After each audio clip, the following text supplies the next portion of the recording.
کیا امریکی صدر پاکستان اور بھارت کے درمیان کوئی ثالثی کا کردار ادا کر سکتے ہیں؟ 22 سے زیادہ طیارے میں اتنے پیسوں میں بائی کر سکتا ہوں اور بھارت کا مودی پروفٹ کھا رہا ہے۔ اب ہمیں اپنے انٹرنل گرے ایریا جو ہے اس کو بھی کہیں نہ کہیں پراپر طریقے سے ایڈریس کرنا ہے۔ رسی جل گئی مگر بل نہیں گیا۔ بھارت کچھ اس قسم کی حرکتیں کرتا دکھائی دے رہا ہے جب وزیر اعظم پاکستان کی جانب سے یونائٹڈ نیشن یعنی کہ جہاں پر تمام نیشنز موجود تھے وہاں پر اس جنگ کی پوری کارروائی بیان کی گئی، تو وہاں بھارتی سفارتکار نے بڑے جھلے ہوئے دل کے ساتھ کہا کہ ٹھیک ہے، اگر آپ جلے ہوئے رن وے اور ہینگر کے ساتھ اپنی فتح کا جشن منانا چاہتے ہیں تو ٹھیک ہے، آپ مان لیں۔ تو آپ یہ دیکھیں نا، وہی بات ہو گئی، رسی جل گئی مگر بل نہیں گیا۔ دیکھیں جی کہ انڈیا کے ساتھ وہ کچھ ہو رہا ہے آج کل، میں خود ان کا اپنا میڈیا کہہ رہے ہیں، ان کے تھنک ٹینکس کہہ رہے ہیں، ان کے اپوزیشن والے کہہ رہے ہیں، پرانے لوگ سارے یہ کہہ رہے ہیں کہ مودی صاحب نے ہمیں ایک ایسے مقام پہ لا کے کھڑا کر دیا ہے جہاں پہ وہ کہتا ہے 56 انچ کی چھاتی ہے اور میں جہاں جاتا ہوں تو جفیاں ڈالتا تھا، اور کی یہ بات چیت ہے۔ لیکن یہ ہے کہ آج انڈیا آئسولیٹ ہو گیا ہے، اٹ از سائیڈ لائن۔ دیکھیں، اور آج جب بھی دیکھیں نا، لیٹسٹ ٹرمپ نے ان کے فارماسیوٹیکل کمپنیز 100% ٹیرف لگا دیا۔ یہ پہلے سے انہوں نے وارن کیا تھا میں لگاؤں گا، سو مزید مشکلات اس پہ بڑھتی جا رہی ہیں۔ اور جس طریقے سے وہ ابھی وہ کوشش میں ان کا کامرس منسٹر بھی جا رہا ہے یونائٹڈ اسٹیٹس میں، still they consider them as a strategic partner, اور ہے بھی ہیں، امریکہ ہے۔ لیکن یہ ہے کہ دیکھیں پرائم منسٹر نے تو بڑے واضح طور پہ وہاں پہ بتا دیا بھائی ہم نے کیا کیا تھا، ہم نے ان کو شکست دی ہے، ہم وکٹوریس تھے، اور ہم نے ان کے 7 جہاز گرا دیے اور انہوں نے واضح طور پر سب چیزیں بتا دی۔ اور دیکھیں کہ ہم نے تو یہاں تک ثبوت دیے ہیں۔ لیفٹیننٹ جنرل کدوئی نے ریسنٹلی ایک لیکچر میں انہوں نے کہا کہ 7 جہاز اور ایک ہیرو ڈرون بھی تھا، اور انہوں نے ان کے ٹیل نمبر بھی دیے 4 جو رافیل طیارے تھے۔ تو ہم جب بات کرتے ہیں ثبوت کے ساتھ بات کرتے ہیں، جو انٹرنیشنل کمیونٹی بھی مانتی ہے، اب پریزیڈنٹ ٹرمپ نے بھی 7 جہاز کہنا شروع کر دیا ہے۔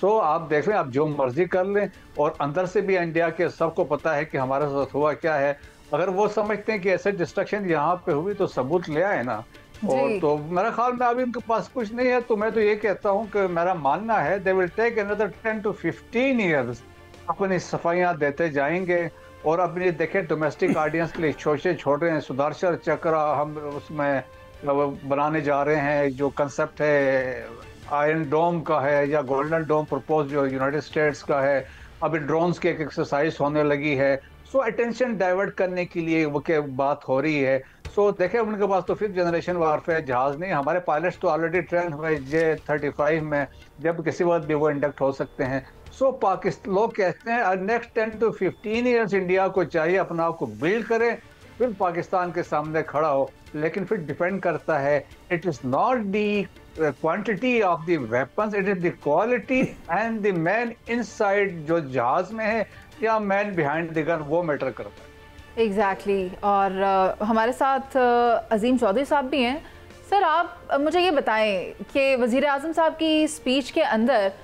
جہاں کئی امور پر بات کی گئی، وہاں فلسطین کو لے کر بھی واضح پالیسی سامنے آ گئی۔ کہا کہ اس کا کیپٹل یروشلم ہونا چاہیے اور مکمل طور پر اسے اسرائیل کی بیڑیوں سے آزاد ہونا چاہیے، جو کہ ابھی ہم فلسطین کی صورتحال دیکھ رہے ہیں۔ سر، معاملہ یہ ہے کہ یہاں پر 3 قسم کے مختلف نیریٹیوز ہیں۔ ایک تو پاکستان کا، جس کے پیچھے پوری پاکستان کی قوم کھڑی ہے، ایک اسرائیل کا نیریٹیو، اور وہ یہ کہتے ہیں کہ we will continue until we finish our job, اور تیسرا امریکہ کا جو یہ کہتا ہے کہ وہ اسرائیل کو قابض ہونے نہیں دے گا۔ مجھے بتائیں پریویل کیا کرے گا؟ شاہ عبداللہ نے ایک زمانے میں یہ بات کہی تھی کہ اگر فلسطین کی ریاست کو خود مختار ریاست بنا دیا جائے تو ہم اسرائیل کو تسلیم کر لیں گے۔ یہ ہم نے بھی اس وقت کہا تھا۔ آج اگر صورتحال کچھ مختلف ہے تو میں نہیں کہہ سکتا، لیکن میرا خیال ہے یہی صورتحال ہے۔ جو پرائم منسٹر نے تقریر کی یونائٹڈ نیشن میں، اس کو پوری تقریر میں تمام چیزوں کا احاطہ کیا گیا، اور وہ ممالک جو امریکن پریزیڈنٹ سے فلسطین کے حوالے سے یا گلف کے حوالے سے ملے، ان میں پرائم منسٹر ہمارے موجود تھے۔ اور اس سے پہلے جو صورتحال موجود تھی اس کو بھی ذرا دیکھ لیا جائے کہ قطر میں دوحہ میں جو کانفرنس ہوئی اس میں پاکستان موجود تھا، اور جو بھی حکمت عملی تیار ہوگی یا ہوئی ہے ہم اس کا حصہ ہیں۔ یہ جو سعودی عرب کے ساتھ ہمارے معاملات طے ہوئے ہیں، یہ ایک دن کا معاملہ نہیں ہے، یہ تو ایک طویل عرصے سے چلا جا رہا ہے۔ اگر آپ اس پہ بات کرنا چاہیں گی تو میں اگلے سیگمنٹ میں آپ کے ساتھ اس پہ بات کر لوں گا. لیکن جیسے میں نے شروع میں یہ کہا تھا کہ اسرائیل کو تو ہم تسلیم نہیں کر سکتے کسی بھی قیمت پر تاوقت ہے کہ فلسطین کی ریاست قائم نہ ہو جائے, اور کوئی صورت ہی نہیں ہے, نہ ہم پر دباؤ آ سکتا ہے, نہ ہم پر دباؤ آنا چاہیے, نہ ہم اس کو تسلیم کر سکتے ہیں, نہ پاکستانی قوم اس کے لیے تیار ہے. اس پہ تو قائد اعظم محمد علی جناح نے خود کہہ دیا تھا کہ یہ نہیں ہو سکتا. دوسرا معاملہ یہ کہ اگر پوری دنیا کے مسلمان اس بات پر متفق ہوں کہ فلسطین کی ریاست قائم ہو گئی اور ہم اس کے محافظ ہوں گے, جس طرح ہم نے سعودی عرب کے ساتھ ایک معاہدہ کیا ہے, اس طرح تمام ریاستیں فلسطین کی ریاست کے ساتھ ایک معاہدہ کر لیں اور یروشلم اس کا کیپٹل ہو, تو ہمیں کیا اعتراض ہوگا؟ اسرائیل دنیا میں موجود ہے, اس کی بہت ساری مصنوعات ادھر ادھر ملتی ہیں, تو وہ ایک الگ چیپٹر ہوگا. شہزاد حسین بٹ صاحب آپ بھی دیکھیں, جہاں ہم شہباز شریف صاحب کی تقریر کا ذکر کر رہے ہیں وہاں جس طرح کہ میں نے پہلے بھی بتایا تھا, بڑے کھلے الفاظ میں واضح طور پر ثبوتوں سے بتایا کہ کس طرح پاکستان نے 7 طیارے جو ہیں وہ ہوا میں ہی ختم کر دیے تھے, اور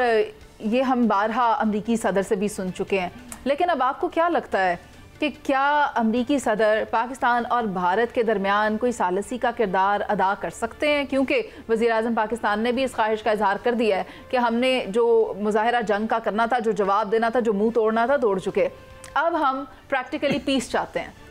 دیکھیں منیزے, آپ درست فرما رہی ہیں, 5 کی تعداد آئی طیاروں کی, 6 آئی, 7 کی آئی, اللہ جانتا ہے. مجھے تو لگتا ہے کہ یہ تعداد 7 سے بھی زیادہ ہے. شہباز شریف بھی آگے اور امریکی صدر بھی کہہ رہے ہیں کہ 7 یا مور, اس تو بھی ودو, لیکن پھر بھی وہ حیا کر رہے ہیں کہ بھارت بہت ہی بیچارہ کہیں خودکشی نہ کر لے, چلو یار رہنے دے, 5-7 کے درمیان ہی رہنے دے. اگر بات یہ ہے نا, اگر آپ یہ 5-7 کی بات کریں تو مثال کے طور پر اگر 5 طیارے رافیل کے بھارت کے گر جائے تو آپ غور کریں کہ 67.5 کو ملٹیپلائی اگر آپ 5 سے کریں تو میرے خیال کے مطابق یہ 350 ارب روپیہ 330 ارب روپیہ رافیل کے طیاروں کا مٹی ہو چکا ہے بھارت کا, اور ایڈی وڈی اماؤنٹ ہے کہ میرے خیال کے مطابق اگر کیلکولیشن کروں تو پھر اس سے میں JF تھنڈر جو گرا رہا ہے, جو رافیل سے بیسٹ طیارہ ثابت ہو چکا ہے, اور یار 22 سے زیادہ طیارے میں اتنے پیسوں میں بائی کر سکتا ہوں, اور بھارت کا مودی پروفٹ کھا رہا ہے, کک بیکس لے رہا ہے, اور جنرل بخشی اور پالکی شرما صرف ٹی وی پر آ کر اس کے قصیدے جو بیان کر رہے ہیں نا, یہ چور ہے, یہ بھارت کو تباہ و برباد کر رہے ہیں. یہ سارے جو ویپن لیے ان کے ناکام ہوئے ہیں, اس کی وجہ یہ ہے کہ ان تمام ویپن جو ہے ایک تو ایکسپینسو زیادہ ہے, کارآمد ٹگے دے نہیں, چلانے انہوں آندے نہیں, لہذا تباہ و بربادی ہو رہی ہے مسلسل. اور شہزاد حسین بٹ صاحب یہ معاملہ یہاں رکنے والا نہیں ہے, کیونکہ جس بہترین طریقے سے آپ نے بھارت کے چہرے سے نقاب ہٹایا ہے نا, پوری بھارتی قوم بھی اس بات سے واقف ہے کہ بھارت کس طرح یا مودی کس طرح انہیں بے وقوف بنا رہا ہے. اسی لیے ہم دیکھتے ہیں کہ لداخ میں مظاہرے ہو رہے ہیں, اس کے بعد بھارت کے مختلف جو علاقے ہیں وہاں پر لوگ سڑکوں پر نکل آئے ہیں اور ان کی جانب سے مظاہرے کیے جا رہے ہیں. سلمان عابد صاحب, آپ مجھے بتائیں کہ آپ اس صورتحال کو کس طرح سے دیکھ رہے ہیں؟ دیکھیں, پہلی بات تو یہ ہے کہ وزیر اعظم نے دعوت دی ہے اس موجودہ کشیدگی میں پاک بھارت تناظر میں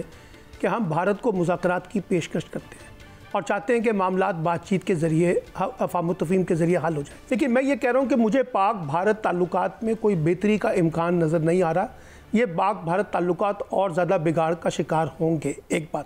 اس کی وجہ یہ ہے کہ جو ریجنل کانٹیکسٹ میں بھارت نے اپنی بالادستی بنائی تھی وہ ٹوٹی ہے. اب بھارت کو یہ فکر ہے کہ ہم اپنی دوبارہ ریجنل بالادستی کو قائم کریں اور پاکستان پر اپنی برتری لیں, تو اس لیے وہ پراکسی وار جو بھارت افغانستان کے ساتھ مل کر کر رہا ہے وہ اس کو جاری رکھے گا, پاکستان کو ڈیسٹیبلائز کرنے کی کوشش کرے گا. اور اسی لیے پرائم منسٹر نے کل افغانستان کے بارے میں بھی بڑا واضح پیغام دیا ہے کہ وہاں کی افغان حکومت جو ہے وہ دہشت گردوں کی سرپرستی بند کر دے. اچھا, اب اس میں ایک امپورٹنٹ چیز ہے جو عظیم چودھری صاحب نے بات اٹھائی ہے, اور وہ یہ ہے کہ دیکھیے یہ جتنی بھی اپرچونٹیز پاکستان کی نکل رہی ہیں اور جتنی پذیرائی پاکستان کو مل رہی ہے سعودی عرب کی طرف سے, چین کی طرف سے, امریکہ کی طرف سے اور دیگر ممالک کی طرف سے, اب ہمیں اپنے انٹرنل گرے ایریا جو ہے